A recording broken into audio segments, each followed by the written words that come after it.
Hi everyone, ఈరోజు మనము 120 grammar రూల్స్లో నుంచి 18th రూల్ని ఎక్స్ప్లెయిన్ చేస్తున్నాను.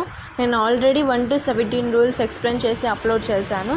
సో ఫస్ట్ ఆ వీడియోస్ చూడండి, తర్వాత ఈ వీడియో చూడండి, మీకు క్లారిటీగా అర్థమవుతుంది. ఓకే, 18th రూల్ చూడండి.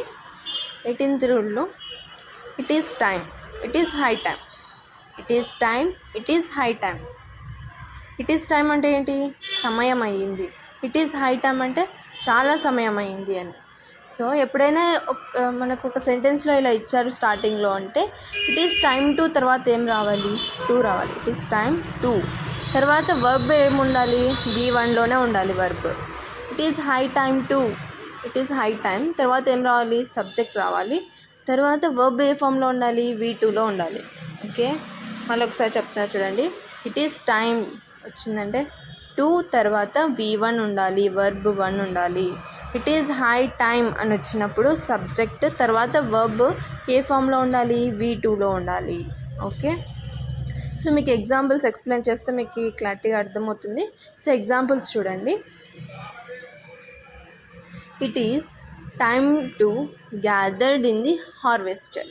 ఇందాక చెప్పాను it is time to start అయింది, తర్వాత వర్బ్ ఏ ఫామ్లో ఉండాలి? V1లో ఉండాలి. కానీ ఇక్కడ ఏది ఉంది? గ్యాదర్డ్ అంటే ఏ form? V2.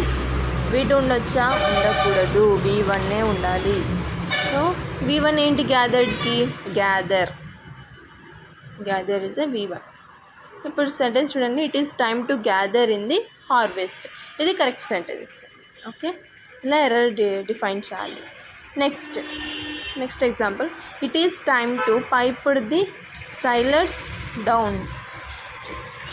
It is time to pipe the silence down. ఇక్కడ ఇట్ ఈస్ టైమ్ టు అని ఇచ్చారు. వర్బ్ ఏ ఫామ్లో ఉండాలి? V1లో ఉండాలి. కానీ ఇక్కడ ఏమి ఇచ్చారు? V2లో ఇచ్చారు.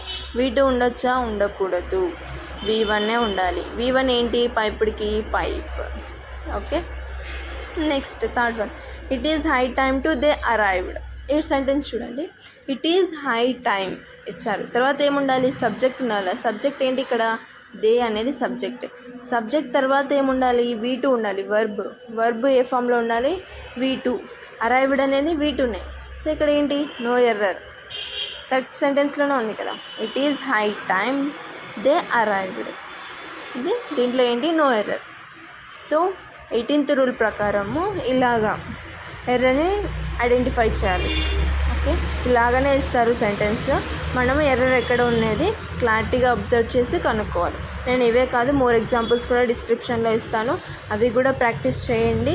నెక్స్ట్ మోర్ ఎగ్జాంపుల్స్ ఇంకా నేను ఇచ్చేటివే కాకుండా ఎక్కువ చేయడం వల్ల ఏంటంటే మీకు ఈజీగా గుర్తుంటుంది రూల్స్. Okay, it is